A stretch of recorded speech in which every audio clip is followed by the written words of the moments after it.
आज की कहानी सिर्फ एक गिरफ्तारी की नहीं है। ये कहानी है कोचिंग की दुनिया में मचे उस तूफान की, जिसने पूरे देश को हिला दिया। और जब बात खान सर की आती है, तो लोग सिर्फ एक शिक्षक को नहीं देखते, लोग देखते हैं एक आंदोलन, एक आवाज और एक ऐसा चेहरा जो लाखों बच्चों की उम्मीद बन चुका है। नमस्कार दोस्तों, आज हम बात करेंगे उस मामले की जिसने सोशल मीडिया से लेकर कोचिंग गलियारों तक एक ही सवाल खड़ा कर दिया। आखिर खान सर की गिरफ्तारी की चर्चा क्यों हुई और इससे जुड़ा कोचिंग वार आखिर शुरू कैसे हुआ?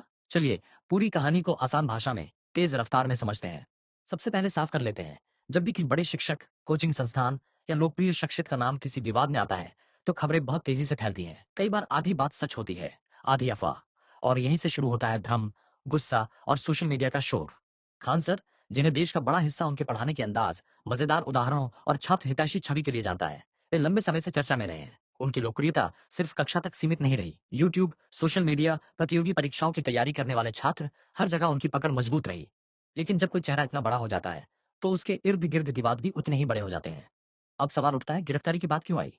असल में किसी भी सार्वजनिक व्यक्ति के खिलाफ जब प्रशासनिक जांच, पुलिस कार्रवाई या कानूनी नोटिस जैसी बातें आती हैं, तो मीडिया और जनता उसे तुरंत गिरफ्तारी के रूप देखने लगती है। कई बार मामला जांच का होता है, कई बार किसी बयान का, और कई बार किसी कार्यक्रम या प्रदर्शन से जुड़ा तनाव सामने आता है।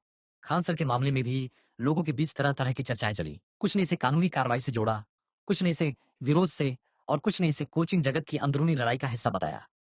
अब आते हैं असली मुद्दे पर, कोचिंग वॉर आखिर होता क्या है? देखिए, कोचिंग वॉर सिर्फ दो संस्थानों की लड़ाई नहीं होती। ये लड़ाई होती है नाम, छात्र, भरोसा, फीस, रिजल्ट और इमेज की। जब कोई कोचिंग संस्थान बहुत लोकप्रिय हो जाता है, तो बाकी संस्थान उसे चुनौती मानने लगते हैं। फिर शुरू होता है प्रचार युद्ध, आरोप प्रत्यारोप, एक दूसरे की पदवी पर सवाल, और कभी-कभी छात्रों के सामने भी भ्रम पैदा करने की कोशिश। कोचिंग वॉर की जड़ें वहीं से निकलती हैं, जहां शिक्षा एक मिशन से ज्यादा बिजनेस बन जाती है। जब पढ़ाई का केंद्र छात्र की सफलता से हटकर संस्थान की कमाई, ब्रांड वैल्यू और प्रतिस्पर्धा पर आ जाता है, तब टकराव शुरू होता है। किसी एक शिक्षक की लोकप्रियता दूसरे के लिए खतरा बन जाती है। किसी एक संस्थान की शैली दूसरे को चुभने लगती है।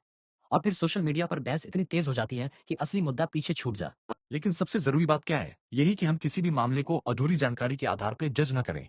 गिरफ्तारी की खबर हो, आरोप हो या संस्थागत विवाद, पहले तथ्य देखिए, फिर राय बनाइए। क्योंकि कोचिंग वार में सबसे ज्यादा नुकसान सच का होता है, और छात्रों का, उनका भविष्य कभी भी किसी विवाद की भेंट नहीं चढ़ना चाहिए। तो दोस्तों, खासकर गिरफ्तारी मामला सिर्फ एक खबर नहीं है।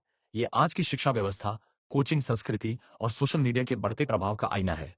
इसमें लोकप्रियता है, विवाद है, सवाल है, और सबसे ऊपर है एक बड़ी बहस। क्या कोचिंग जगत अब पढ़ाई से ज्यादा युद्ध का मैदान बनता जा रहा है? अगर आपको लगता है कि ऐसे मामलों में सच जानना सबसे जरूरी है, तो इस वीडियो को जरूर शेयर कीजिए।